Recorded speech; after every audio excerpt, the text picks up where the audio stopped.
Friends, you're in the Military Summary channel. In this video we're going to discuss the most important events that took place during the previous 12 hours. We have a lot of very interesting updates, so let's start. And first we're going to discuss the situation in the southwestern part of Ukraine in the Odessa region, where the Russians continue bombing and attacking the critical infrastructure of this territory. During the previous 12 hours we received lots of videos from the city by the name of Ismail. The sources are saying that the Russians attacked the territory of the city, more precisely the port infrastructure of the settlement, just with the purpose to destroy as many as possible vessels and infrastructure and not allow the Ukrainians to get additional weapons for the next period of the special military operation of the war. So here we can see explosions on the territory of the settlement in the area of the port infrastructure. Furthermore, today we received a very interesting video from the settlement of Mayaki. I would like to remind you that the Russians were bombing and attacking this territory several days ago, and as a result of those attacks the Russians managed to destroy the bridge in this area, the Mayaki bridge. So I would like to remind you once again this video. Here we can see how vehicles were entering the bridge area. As you can see, the bridge was heavily damaged, and obviously it's unsafe to use this bridge in future. Maybe the Ukrainians have still possibilities to use the bridge, but obviously in months, in weeks, in 2 months, in 3 months, the bridge would be completely destroyed, and then Ukrainians will not be able to use this. So that is why the Ukrainians decided to bring additional bridges, pontoon bridges, ferries in this area. So this is the video that was published this morning on the 26th of December of 2025, and here we can see very high traffic through the pontoon bridge that was established by Ukrainians during the previous day. So this is the Mayaki bridge, and this is the pontoon bridge in this area. So we can say that Ukrainians managed to resolve this issue at least partially, but now obviously Russians will begin bombing and attacking the bridge as well. So from this area we have two videos. The first one was made, as you can see, during the day period of time, and this video was made during the night period of time. So the bridge is malfunctioning. Ukrainians are using the bridge, which means that the situation was more or less stabilized by Ukrainian side. A bit further in the northeastern direction, we received a report that the Russians attacked the settlement of Nikolaev. So locals report that power went out in places in the city and the fire broke out at the arrival site. So as you can see, the Russians are over-concentrated in this area. They started attacking this territory probably 2 weeks ago, and the Russians haven't stopped yet. Now let's discuss the situation in the Zaporizhzhia direction, where the Russians during the previous 48 hours managed to achieve significant progress on the ground. First, let's talk about the western Zaporizhzhia direction. We are talking about the settlement of Stepnogorsk and the territory around. The Ukrainians are bombing and attacking positions of Russians where they try to concentrate their critical mass. In this video we can see the southern micro district of the city of Stepnogorsk and how Ukrainians were attacking a temporary deployment point of the armed forces of the Russian Federation in this area. But all these attacks don't stop the Russians. The Russians continue offensive, and during the previous 48 hours the Russians managed to improve their position significantly. So this is the situation, for example, by the end of the 21st of December of 2025, and this is the beginning of the 26th of December. As you can see, the Russians improved their positions and managed to get as close as possible to the settlements of Nova Yakovlevka and Pavlovka. So Russians captured these fields, these tree lines, fortifications, and the most important, the Russians managed to improve their position significantly along this dense network of the fortifications, which is a very important thing. Furthermore, the Russians continued advancing in the northern direction along the M18 road, and they managed to shorten the distance to the settlement of Veselyanka. So it seems that Ukrainians as of now are not going to slow down the Russians. Most likely Ukrainians will try to slow down, or at least even to stop the Russians along this yellow line, along this dense defense layer, which means that Russians most likely, without facing significant resistance from the Ukrainian side, would continue offensive operation further in the eastern direction, in the direction of the city of Orekhov. And according to the latest updates, we see that this is exactly what the Russians are doing right now. As for the eastern Zaporizhzhia direction, during the previous 24 hours, we received significant reports. First of all, and the most important, is that the central part of the city of Gulyai most likely was completely captured by the armed forces of the Russian Federation. Yesterday in the evening, pro-Russian sources published a video, I believe you have seen this video, where we can see how Russians were making searches, were investigating a headquarters of 102nd Territory Defense Brigade. So as you can see, the there are computers, there are cell phones, there are some stamps, equipment. So as you can see, the 102nd Territorial Defense Brigade, at least headquarters of one of its battalions, abandoned and withdrawn their positions without taking equipment. The Russians are saying that this is a very good, let's say, progress on the ground, and the Russians are saying that they will use this information, these maps, these computers, laptops, equipment, cell phones, to understand the current situation and what's the next. Obviously, the Russians managed to get lots of important information. So this is the first update, and these headquarters were captured by Russians exactly in the central part of the settlement. And a few hours later, right before I started making this video, we received another video, this time from the central part of the city of Guliai-Pole. Here we can see how a Russian soldier was raising the Russian flag in this area. So this flag was raised right exactly at the central part of the city of Guliai-Pole, right exactly at this point. And based on these videos, you can see we haven't adjusted the map, because once again, the video was published right before I started making this video. So we will adjust the map, but telling the truth, we believe that we will adjust the map along the first Travnia Street, then in the northern direction till this micro district in the southern part of the settlement. So everything to the left and to the top of this red line would be colored as the territory and the complete control of the Russian forces. So these two delegations and these things are telling us that most likely the battle for the city of Guliai-Pole is overing. Most likely before 2026 comes, the Russians will announce complete control. We believe that this is going to happen probably on the 29th or the 30th of December of 2025. So 1 or 2 days before the beginning of 2026. Furthermore, we have additional changes to the south of the settlement according to different pro-Russian sources, and we have adjustments in the northern part also according to different pro-Russian sources. Before moving further, let's compare the map between the dates. This is the situation by the end of the 21st of December of 25. This is the 23rd. This is even 22nd, the 23rd, 24th, 25th, and 26th of December. So as you can see, the map we adjusted the map, and currently Ukrainians control up to 30% of the settlement or even less. Now let's move further and let's discuss the situation in the area of the settlement by the name of Ternovata. This is a very important settlement. Everybody currently realizes the value of the settlement and what kind of things the Russians will be able to start doing when they take the settlement under complete control. And today we received this video. And here we can see how Russians began bombing the settlement with FABs and probably even with those flamethrower systems. So this video shows us, and this video tells us that Russians began storm operation on the settlement of Ternovata. So currently there are very heavy clashes for the settlement, and most likely the Russians in coming days or maybe hours, and maybe the Russians have already managed to do this, they're going to answer the settlement in coming, maybe they have already done this.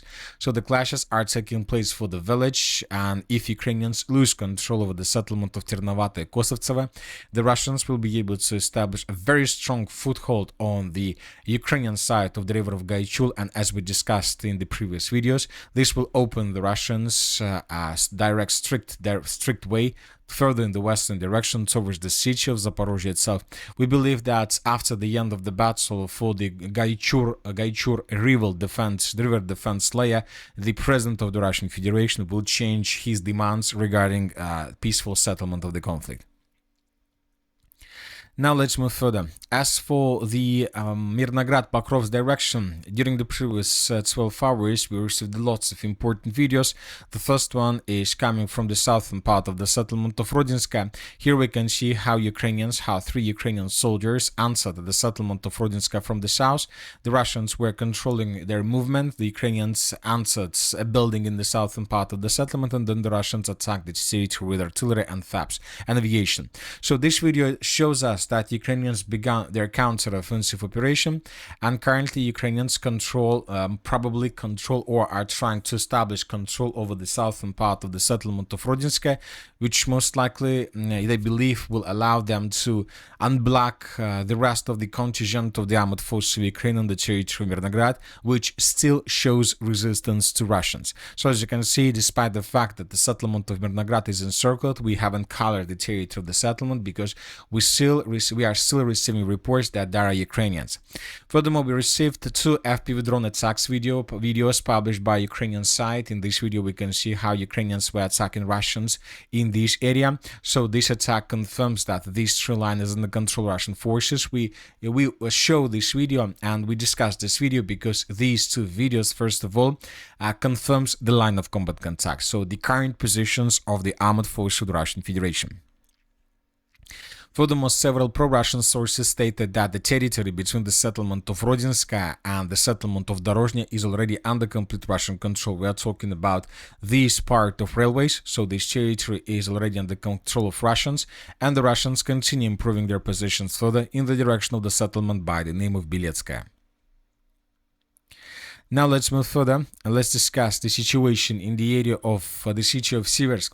During the previous 12-24 hours, the Russians reported that as a result of clashes, the armored forces of the Russian Federation managed to establish complete control over the settlement by the name of Svятopokrovsk. This information was published yesterday and confirmed by the Minister of Defense of the Russian Federation, but as you can see, as of the 25th of December, yesterday we didn't have even a single video that could confirm this.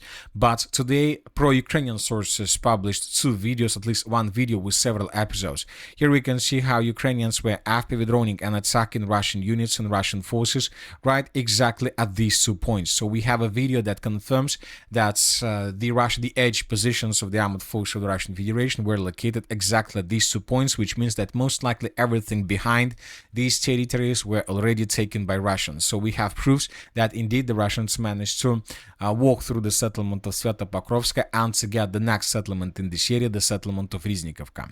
Furthermore, important update is coming from the area of MO3 roads. So these are the changes on the ground between the dates. This is the end of the 24th and this is the beginning of the 26th of December. The Russians, as you can see, according to this information, managed to improve their position significantly, and the most important, the Russians entered the settlements of Minkovka, Priville and Golubovka.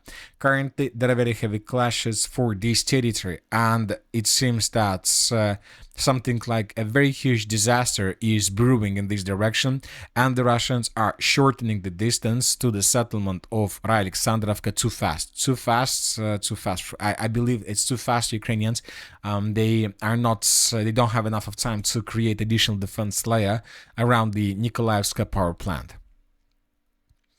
Now let's move further and let's discuss the situation in the area of the city of Kupiansk, where most likely the Russians were forced to fall back under the pressure of the armored forces of Ukraine. Most likely Russians in coming days, months would be forced to regroup themselves and to restart the Kupiansk offensive operation, and this is going to be already the 5th or even the 6th battle for the city of Kupiansk.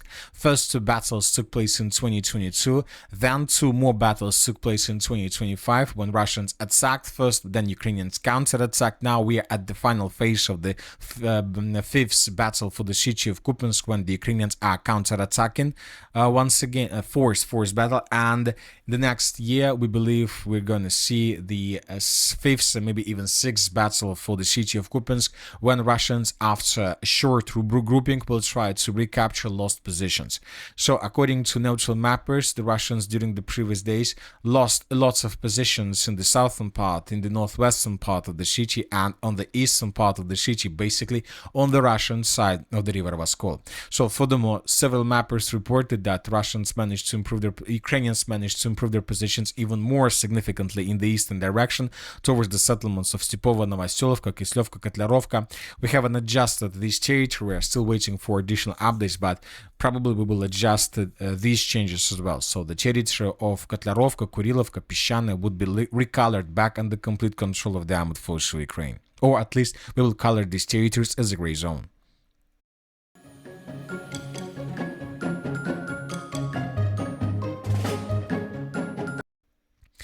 At the same time, Russians continue their offensive operation on the Sumy direction. During the previous during the previous days, Russians managed to improve their position significantly. So these are the changes between the dates. The Russians, according to information we have, re-entered the settlement of Kindratovka from the north. The Russians re-entered the settlement of Andreevka, and the sources are saying that the Russians are about to capture the settlement completely. So we see that the Russians are recapturing the territories they lost during the Ukrainian summer and early autumn counter-offensive operation. So we see that both sides are fighting, and we see that currently it's something like a war of maneuvers and reserves. Furthermore, during the previous 12 hours, during the previous days, the Russians attacked the settlements and the energy infrastructure through the territory of Ukraine. We have this video published by Russian sources. Here we can see how Russians were attacking positions of the armored forces of Ukraine with drones, with ground drones. The Russians were attacking mainly the gas infrastructure in this area. So we can see that Russians continue attacking critical infrastructure, energy infrastructure, logistic infrastructure, and of course the Russians continue bombing and attacking positions of the armored forces of Ukraine through the entire line of combat contact.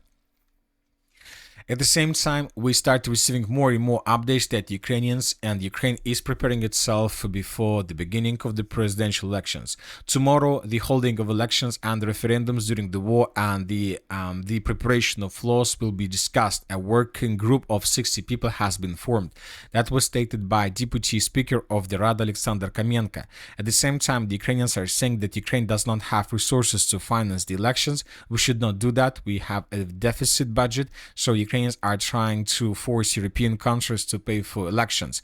At the same time, the candidates for possible president chair has begun their competition. We start receiving more and more updates, more and more dirty information about possible candidates for the presidency, for the chair of the president of Ukraine, and obviously this race is going to be interesting. And the most important thing, we still don't know whether the Ukrainians who are currently living on the territory of the Russian Federation and on the territory of the Donbass and Crimea, how these people are going to vote and whether these people will take part in these elections, because we are talking about 14 million of Ukrainians who are living on the territory of Russia and on the territories that are located in the southeastern part of Ukraine. So this is a very important question, and of course the answer to this question will resolve who exactly is going to be the next president of Ukraine.